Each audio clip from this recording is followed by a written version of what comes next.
салом бинандагони гиромӣ, барномаи ахбори озодӣ бо тозатарин навгониҳои тоҷикистону ҷаҳон тақдими шумо мешавад.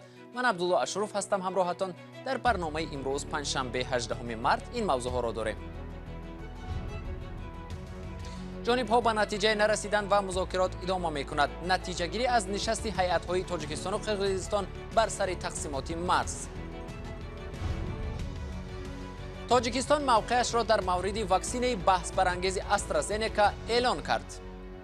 ҷумҳурии Тоҷикистон ҳозир дар имрӯз аз ин ваксина даст намекашад. вокуниши шадиди Кремл ба қотил хондани Владимир Путин аз сӯи раисҷумҳури Амрико Ҷо Байден. гуфтушуниди ҳайатҳои давлатии Тоҷикистону Қирғизистон бар асари таъин ва аломатгузории қисматҳои муайянношудаи марзи ду кишвар дар шаҳри Гулистони Тоҷикистон Қайроқуми собиқ ба анҷом расид. музокироти ҷонибҳо рӯзи 16 ва 17 март пушти дарҳои баста ҷараён гирифт ва ҳам ба хабарнигорон маълумоте дода нашуд. бо он чӣ то ҳоло маълум шудааст, аз ҷои воқеа ҳамкорам Фарзон Муҳаммадӣ гузориш медиҳад. дар шаҳри Гулистони вилояти Суғд рӯзҳои 16-17 март гуфтушуниди навбатии ҳайатҳои ҳукумати Тоҷикистону Қирғизистон оид ба таъин ва аломатгузории сарҳади давлатӣ байни ин кишварҳо баргузор шуд. тамоми ин ҳамоиш дар ин ҷо дар Бустонсарои Бонки Миллии Тоҷикистон паси дарҳои баста ҷараён гирифт. бино бар маълумоти дарёфтӣ тарафҳо вазъи феълии иҷрои созишҳо дар таъин ва аломатгузории марзро баррасӣ карданд ва ҳамчунин қадамҳои баъдиро дар ин самт. хабари он ки тарафҳо эълон карданд гуфтушунидро идома хоҳанд дод метавонад ба ин маънӣ бошад ки ҳанӯз созише байни ду ҷониб ҳосил нагаштааст ва ё созишҳое ҳосил шудааст ки ҳанӯз тарафҳо намехоҳанд эълон кунанд. раёсати иттилооти вазорати корҳои хориҷии Тоҷикистон фазои гуфтушунидро дӯстона номид. хадамоти матбуотии ҳукумати Қирғизистон низ изҳор дошт ки гуфтушунид дар фазои ҳамдигарфаҳмии комил ҷараён гирифт. гуфта шуд даври нави ҳамоиш дар қаламрави Қирғизистон баргузор хоҳад гашт. бори аввал ҳайатҳои ду давлатро раҳбарони ниҳодҳои амнiyatии онҳо сарварӣ карданд. ҳайати Тоҷикистонро раиси Кумитаи давлатии амнияти миллии ҷумҳурӣ Саймумин Ятимов ва ҳайати кишвари ҳамсояро раиси Кумитаи давлатии амнияти миллии Қирғизистон Қамчибек Тошиев раҳбарӣ карданд. ин дар ҳолест ки дар гузашта раҳбарии ҳайатҳо дар дӯши муовинони сарвазирон буд. аз ин пештар тибқи хабарҳо раиси вилояти Суғд Раҷаббой Аҳмадзода низ рӯзи 15 март дар Хуҷанд намояндаи ваколатдори ҳукумати Қирғизистон дар вилояти Ботканд Омурбек Суваналиевро ба ҳузур пазируфт. ҷонибҳо масоили ифтитоҳи гузаргоҳҳои Кулунду ва Қайроғоҷро дар ноҳияи лайлаки Ботканд бар асари ҳамагирии COVID-19 баста шуда буд баррасӣ карданд. ҳукумати Қирғизистон 20 майи соли гузашта равоҳоро дар ин гузаргоҳҳо муваққатан маҳдуд кардааст ки норозигии аҳолии ҳарду давлатро ба миён овардааст. гуфтушунидҳои ахир дар ҳоле баргузор шуданд ки ду кишвар шаҳрвандони ҳамдигарро бо иттиҳоми убури ғайриқонунӣ ё қочоқ боздошт карданд. дар арафаи мулоқоти ҳайатҳо шаҳрвандони боздоштшудаи Қирғизистон озод шуда ба ватанашон баргаштанд. тарафи Қирғизистон низ қисме аз шаҳрвандони Тоҷикистонро раҳо кард, вале ҳанӯз 15 нафари онҳо дар маҳбасҳои Қирғизистон мондаанд ва гуфта мешавад онҳо бар пояи қонунҳои ин кишвар ба ҷавобгарӣ кашида мешаванд. ин дар ҳолест ки Тоҷикистону Қирғизистон бо ҳам низоми раводид надоранд ва шаҳрвандони ҳарду кишвар дар давраи пеш аз пандемия ба хоки ҳамдигар рафту омад доштанд. хатти марзи байни Тоҷикистону Қирғизистон 976 километр аст. то кунун 54 километри он муайян ва аломатгузорӣ шудааст. ду тараф бо вуҷуди гузашти солҳо натавонистанд сари минтақаҳои баҳсбарангез ба созиш расанд ва хатти марзро муайян кунанд. Фарзон Муҳаммадӣ, Радиои Озодӣ, шаҳри Гулистон. тоҷикистон аз истифодаи ваксинаи AstraZeneca даст намекашад. мақомоти тандурустӣ имрӯз зимни як нишасти хабарӣ дар шаҳри Душанбе гуфтанд, хабарҳои марбут ба ваксинаи AstraZeneca-ро пайгирӣ доранд, аммо аз истифодаи он даст кашиданӣ нестанд. тоҷикистон дар ҳоле чунин тасмим гирифт ки як ида кишварҳо бехатараи ин ваксинаро зери шубҳа гузоштанд. тафсилот дар гузориши ҳамкорам Амриддин Олимов ва Мулло Раҷаб Юсуфӣ аз шаҳри Душанбе.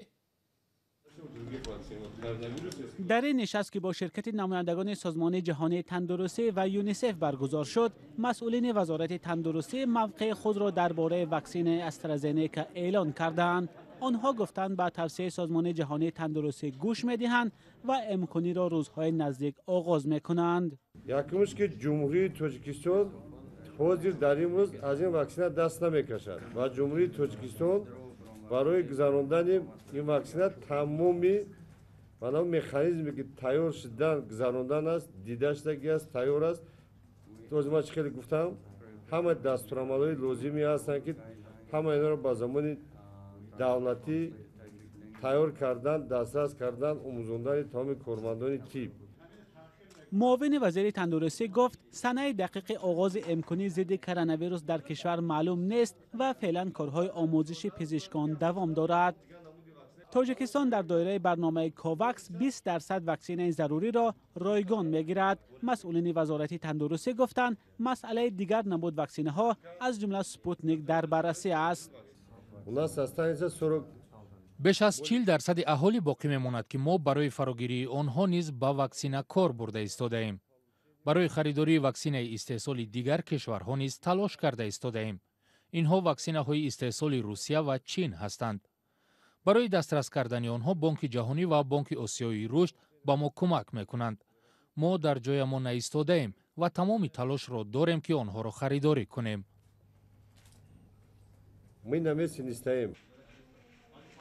واکسن های روسی و چینی ضد کرونا ویروس که تاجیکستان قصد خریداری آنها را دارد هنوز از جانب سازمان جهانی تندرستی پرره اعتراف نشدند و در مرحله سنجش قرار دارند.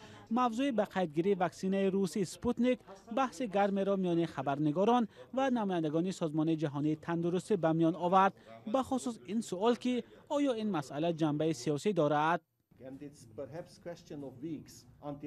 ما این زمان این واکسن ها را بررسی کرده ایستاده ایم و در مرحله بهادیهی قرار دارند. در اینجا نه تنها واکسن اسپوتنیک و کوواکس بلکه واکسن های استحصال دیگر کشورها نیز هستند که بعد بررسی با آنها اجازه داده می شود و در دایره برنامه کوواکس مسئله خریداری و با کشورها دسترس کردن آنها بررسی کرده می شود.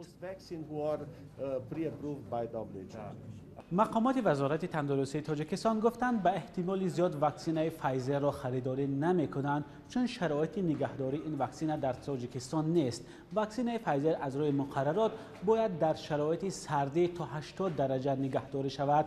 در تهخانه این بنا فعلا 192,000 وایه از واکسن استرازنیکا نگهداری می شود که تاجیکستان شرایط نگهداری آن را در سردخانه ها دارد و قرار است این واکسن ها روزهای نزدیک در ماشین های مخصوص به منطقه های کشور فرستاده شوند و امگذارانی ضد کووید 19 آغاز شود. بیایید همراه از شرایط نگهداری و واکسن استرازنیکا در تاجیکستان دیدن میکنیم.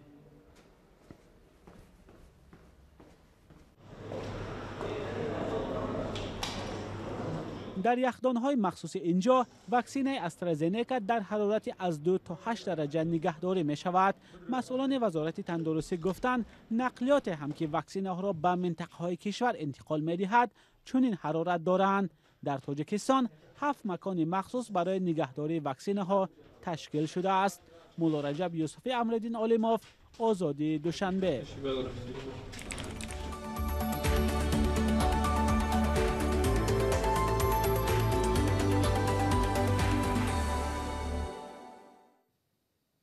امروز روسیه با اظهارات جو بایدن پرزیدنت ایالات متحده آمریکا که رئیس جمهوری روسیه را یک قاتل نامیده به او وعده داده است که نرخ دخالت به انتخابات پرزیدنتی در آمریکا را به زودی پرداخت خواهد کرد، واکنش نشان داد. بعضی سیاستمداران روسیه طلب کردند که بایدن برای این سخنانش معذرت خواهی کند. تفصیلات در گزارش طاهر سفر. حکومت روسیه با بیانیه جو بایدن رئیس جمهوری آمریکا که ولادیمیر پوتین را قاتل نامید واکنش سخت کرد و آن را سخن بسیار بد و بی سابقه نامید. دمیتری پسکوف سخنگوی کرمل روز 18 مارس به خبرنگاران گفت بایدن آشکارا می‌خواهد که با روسیه رابطه برقرار نکند و مسکو این را به نوبت می‌گیرد.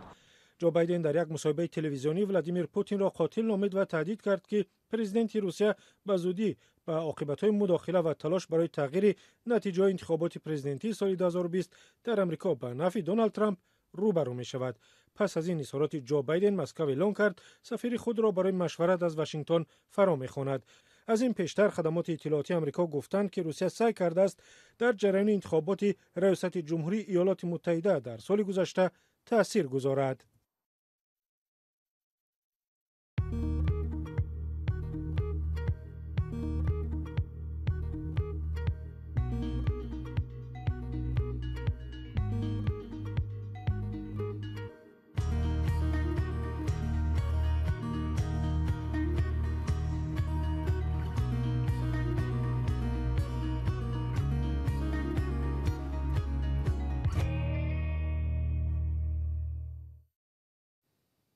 تفتیش ایلوواگی شکنجه حسن یادگوروف، سکنی ترسوزاده را که یک زمان اتهام کشتار را به گردن گرفته ولی بعد از یافتن قاتل حقیقی آزاد گردیده بود، تصدیق کرده است. مفتشان گفتند آثار شکنجه با استفاده از نیروی برق در عضو مردانه این ساکن شهر ترسوزاده باقی است. در این قضیه 3 مأمور میلیسا متهمند، اما دست داشتن خود را در شکنجه رد می‌کنند. پرونده متهمان کمش 3 سال باز تحقیق و بررسی می شود. دادگاه عالی تاجیکستان سال 2019 آن را به تفتیش ایلوواگی به دادستانی کل فرستاده بود و پس گرفتن پاسخ 17 مارس به محاکمه دیگر باره آن شروع کرد. تفصیلات این حادثه را در سامانه رادیو آزادی www.azadi.org می توانید پیدا و مطالعه کنید. در روزهای نوروز امسال جشنواره فیلم‌های آسیای مرکزی با نام بازار افتتاح می‌یابد.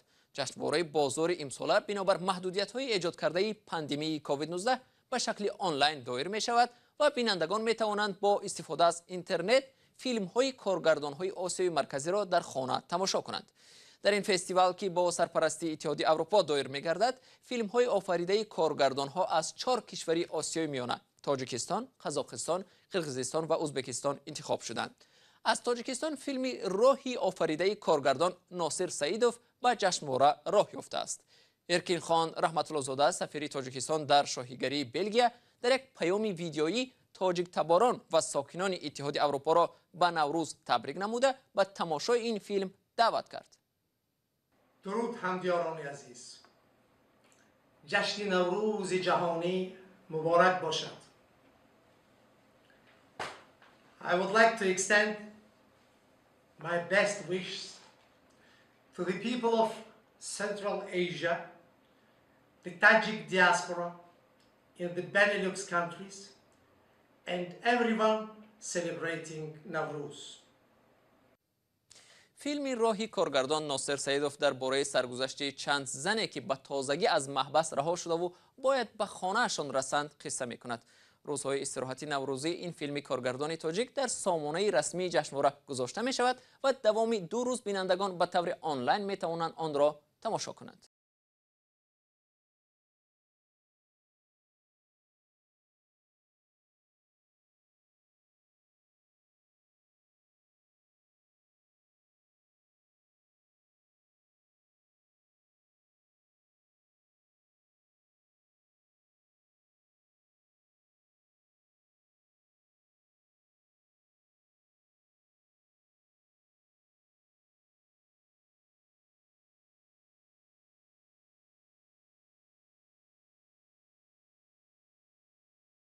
آتاخان لطیفی ماه سپتامبر سال 1998 کشته نمیشد. امروز 18 مارس به سن 85 سالگی می رسید. او در زمان به قتل رسید که نو همچون رئیس بخش حقوقی کمیسیون آشتی ملی به وطن برگشته بود. در سال روزی روزنامه‌نگار زنده‌یاد همکاران ما با اهل عائله، همکاران و دوستان لطیفی صحبت کرده گزارش مفصل ویدیویی را تهیه کردند و شما را به تماشای آن در سامانه رادیو آزادی و صحیفه آزادی ویدیو در شبکه اجتماعی یوتیوب دعوت میکنیم. و این گزارش آخری برنامه امروز بود. تشکر از شما که تا این لحظه ها با ما بودید. تا ملاقات در نشرهای بعدی. خدا نگهدار شما.